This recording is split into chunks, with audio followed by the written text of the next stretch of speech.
Olá a todos, eu vim fazer um videozinho aqui sobre uma canção do Elomar que eu gosto muito, que chama A Donzela Te Adora.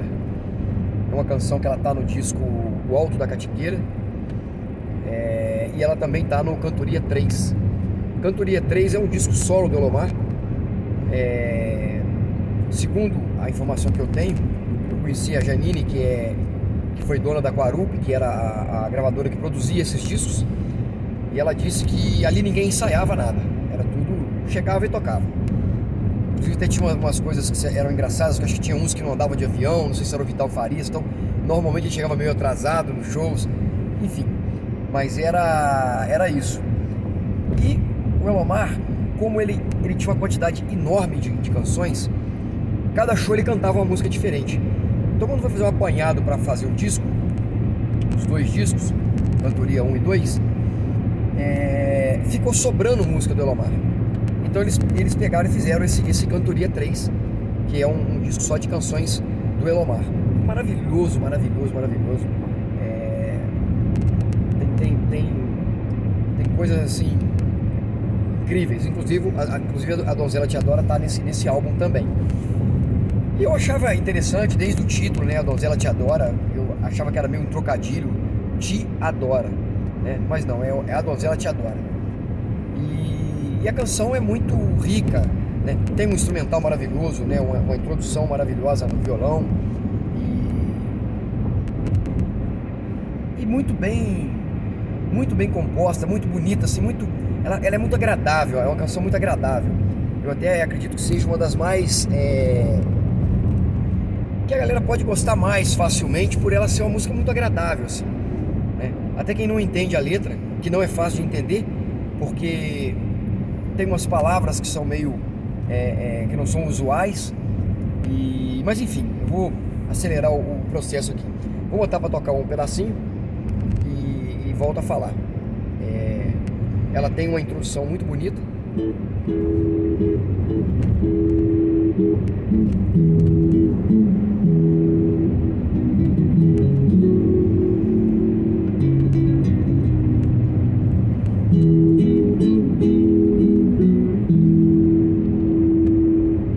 A donzela te adora e nas asas da aurora. Só aqui já tem, né, uma coisa interessante, né? Ele fala, né, a donzela te adora, que nas asas da aurora. O que isso quer dizer? Quer dizer que ele era jovem, né? É muito comum fazer esse paralelo entre o dia e a vida, né? O amanhecer, a aurora é a juventude, né? A tarde, o entardecer é a fase madura e o anoitecer é a velhice, né? É uma boa analogia, né? O Elomar, como um mestre, né, genial com as palavras, ele faz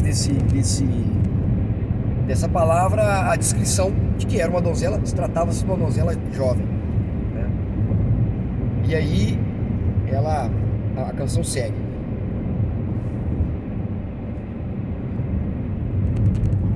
Tem um delay.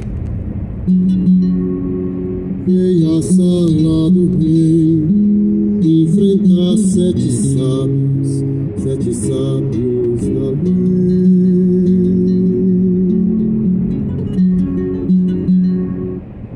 Isso também é uma coisa muito medieval, né?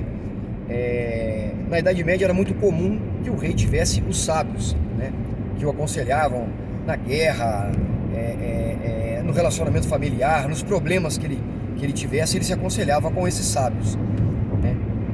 Então ela vem para fazer um duelo com esses sábios. O rei, nessa ocasião, o rei convoca pessoas que quisessem desafiar os sábios do rei. Quem os vencesse ganharia 1000 dobras de ouro, ou 1000 dobras de ouro, né? Como diz o Elomar, um pouco no vernáculo, né? Na verdade no dialeto. Isso é muito interessante, porque essa coisa do duelo é muito comum na Idade Média, mas o duelo não era simplesmente uma coisa de arma e ir até a morte. Também podia ser um duelo de questionamento, de responder questões, né, mais complicadas. Então, essa donzela vai participar desse torneio. Venceu 7 perguntas e de boca de flor recebeu um prêmio, ele dobra de ouro. E aqui ele diz que ela venceu, respondeu 7 perguntas e venceu esse torneio, né? E agora ele vai falar um pouco sobre as perguntas. Como que eram as perguntas?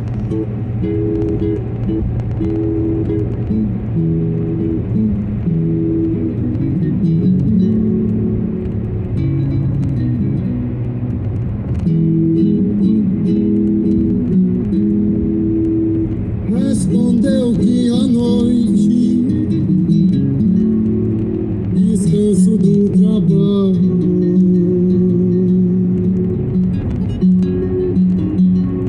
encobre os malfeitores e que tu angélico, beleza dos amores.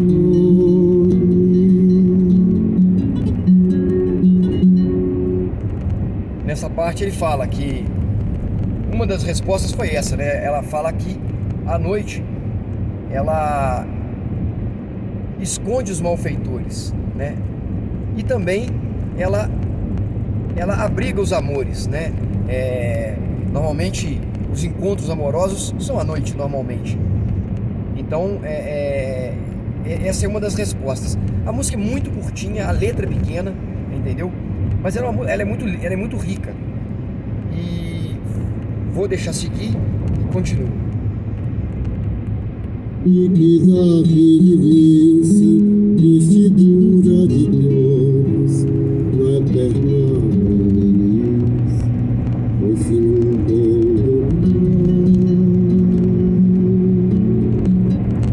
E aí ela fala, né, que a juventude ela vai muito rápido, ela passa muito rápido, né? E na velhice é uma fase onde a pessoa sente dores no corpo, né, cansaço e tal. Então essa é a outra resposta, né? Ele até fala que a meninice foi-se num polvo do baio, né? Foi-se a cavalo, assim, foi muito rápido, foi uma coisa muito curta, assim, a parte da juventude. Principalmente se você levar em conta que na Idade Média não era como é agora, né? Hoje você tem homens de 30 anos que acha que é adolescente, mora com os pais e, enfim, não que seja um problema morar com os pais, não é isso, é só que, tipo assim, mudou, né? A sociedade muda, ela vai mudando muito. Então, antes, o tempo de criancice era muito pequeno, né? Muito cedo a criança já começava a ter responsabilidades, né? Às vezes cuidar de um gado, às vezes o mais comum era cuidar das ovelhas, que eram animais pequenos, né? E na sequência apartava o gado grande do gado miúdo, do gado de leite, os bezerros, né? Então assim, era uma coisa muito tratada das criações, galinha, tratar de porcos. Isso era muito comum, que as crianças, 8 anos, 10 anos, já tinham essa obrigação, né? Então a fase da meninice mesmo, de brincadeirinha, ele passa muito rápido, né? É muito curto esse tempo. Isso vai muito longe, foi no século do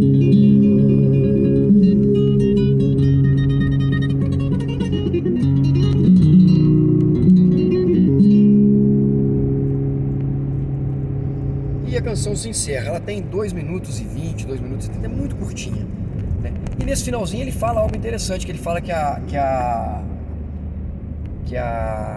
isso foi muito longe, foi no século do pai.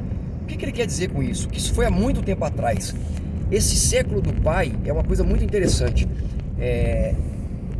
Era comum antigamente, quando não se falava em antes de Cristo, depois de Cristo, se usava o século do pai e o século do filho, para se referir ao que tinha acontecido antes da vinda de Cristo, né, que era o século do pai, e depois da vinda de Cristo, que era o século do filho.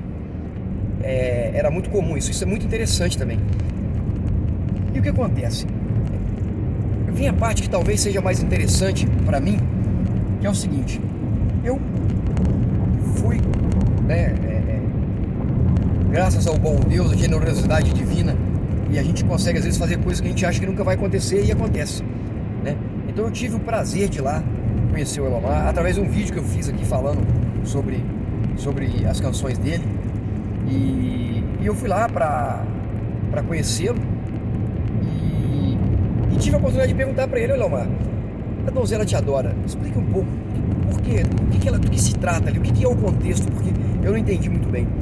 E ele me disse de uma maneira genial, ele me disse que quando ele era criança, ele morava na fazenda com os pais e era caminho de tropeiros. E tinha um tio, parece, que era tropeiro, que sempre que passava para lá, pernoitava lá. E sempre que ele passava era uma festa, porque ele contava histórias, ele era um grande cantador de histórias. E uma das histórias que ele contou era a história da donzela Teodora, que também é conhecido como a donzela Teodora. É porque esse nome ele varia um pouco, né? Ele muda de regiões para regiões. A história que o Elomar conta é que esse tio contava o seguinte: que houve um dado momento em que um ferreiro, ele tinha ele habitava num cruzamento de estradas. Então, num dado momento, veio uma tropa a cavalo, empregando uma fuga. Ao passar por essa tenda, uma das mulheres salta do cavalo, entrega uma criança para ele e fala: cuida que eu volto para buscar. Monta no cavalo e vai embora. E logo depois, em seguida, vem outra tropa a cavalo, empregando perseguição a essa tropa que passou primeiro. E aí ele fica ali com a criança, não fala nada, o pessoal passa seguindo o outro, né, um bando seguindo o outro, e a mãe nunca mais volta. E ele cria essa donzela, ele cria essa criança, né, e dá a ela o nome de Teodora, ou Teodora. E nos tempos antigos, um ferreiro, ele tinha um grande conhecimento alquímico, conhecimento às vezes até de curandeiro. Ele era meio um místico, né? Ele era o mais próximo do que a gente chama de alquimista, né? Ele tinha que conhecer os elementos, porque antigamente você não ligava para uma loja e comprava ferro. Eu quero um ferro mais duro, mais doce, eu quero um ferro mais assim, mais assado. Não era assim. Você tinha que produzir o seu próprio ferro, você tinha que pegar um minério de ferro na natureza e beneficiar ele, agregando nele o que você quisesse: cobre, bronze, outros tipos de minerais, que você ia fazer um aço com a têmpera que te agradasse, mais macio, mais doce, né? Como é muito comum dizer também, mais doce, mais duro, né? Então ele tinha que ter esse conhecimento. E ele, como era um homem sábio, ele educou a donzela. E essa donzela, quando ela ficou mais velha, esse senhor foi envelhecendo e ele começou a ter problemas, dificuldades para trabalhar. E ela, diante daquela situação, ela descobriu que tinha esse rei fazendo essa disputa, né, e oferecendo essas dobras de ouro. Ela se propõe aí participar desse duelo. E aí ela vai e acontece o que é narrado na canção. Essa é a história do Elomar, esse é o resumo. Só que a minha curiosidade não parou por aí. Eu sempre fui muito curioso e eu, pesquisando daqui, pesquisando dali, eu consegui num sebo um livro, até foi antes de fazer a visita do Elomar, ao Elomar. Eu consegui num sebo um livro do Câmara Cascudo, Luiz da Câmara Cascudo. É um etnólogo, um nordestino. Ele tinha N formações, ele era um cara intelectual, um cara genial. Escreveu mais de 30, acho que mais de 50 livros, se não me falha a memória. Isso aí é só dar um Google que qualquer um vê isso rápido. Mas esse Câmara Cascudo, eu tinha lido ele antes, tinha comprado um livro dele antes, que era Contos e Mitos, que é muito gostoso de ler. O Câmara era um cara que ele dedicou a vida a viajar e procurar fuçar para descobrir a origem das coisas. Por exemplo, a origem do lobisomem, a origem de um tempero, né? A origem de um nome dado a um tempero, entendeu? A origem da feijoada, a origem real. Veio de Portugal, não veio? De onde? Daqui, dali? O que é a feijoada? Enfim, era isso que ele fazia, era a coisa que ele mais gostava. Além de, eu não tenho certeza, acho que ele se envolveu um pouco com política, não tenho certeza, entendeu? Eu sei que ele tem opiniões políticas, totalmente contra a esquerda. Acho que isso também fez dele um cara, um persona não grata, né? Porque um homem com uma obra dessa, extensa e valorosa para o país, ele tinha que ser matéria mais estudada, ele tinha que ser um cara que tivesse alguma relevância. Você pode encontrar alguém que faz, dependendo da área de humanas aí, alguém pode estudar ele, mas é cada vez menos, entendeu? Cada vez menos interessante estudar esse tipo de cara. Então é muito complicado. Mas o Luiz da Câmara Cascudo tem um livro que chama é um livro que é um resumo de 5 contos. E um dos contos é o conto da donzela Teodora, né, no nome do livro. Só que é um livro diferente de uma canção. Então ali ela fala sobre, das perguntas do sábio, ela fala sobre tipo sanguíneo, fases da lua, momentos para plantar, curas alternativas de doença como sangria, que era uma coisa muito usada. Enfim, é uma infinidade, é uma riqueza maravilhosa. O livro é maravilhoso. E é engraçado no conto, porque num dado momento, um dos sábios, ele era até um judeu, ele não se conforma em perder para ela, e ele aposta as próprias roupas, e no final ele perde, né? Então isso é muito interessante. Mas acho que é válido trazer aqui esse relato, né? Acho que a imagem não vai ficar muito boa, o telefone não tem muita qualidade para fazer um vídeo, mas enfim, eu vou postar do jeito que tiver. Peço desculpas a quem não gostar, né? Mas enfim, o intuito não é estético. Eu até preferi estar filmando a estrada, que é muito mais interessante, mas só para poder ficar gravado aí essa contribuição minha à obra desse mestre chamado Elomar, que deveria, talvez não deveria, né? Como ele mesmo disse, né? Eu não quero meu nome nem numa pinguela, né? Então talvez ele também não tenha essa preocupação. Mas eu acho a obra dele muito relevante, principalmente a parte que transcende, onde ele fala mais de Cristo, né, da Bíblia e da salvação. Eu acho que ainda é mais interessante ainda, né? Mas ele também tem canções que não é só isso, né? Que transcende de outra maneira, né? E é isso. Fica um abraço a todos aí e tchau, obrigado!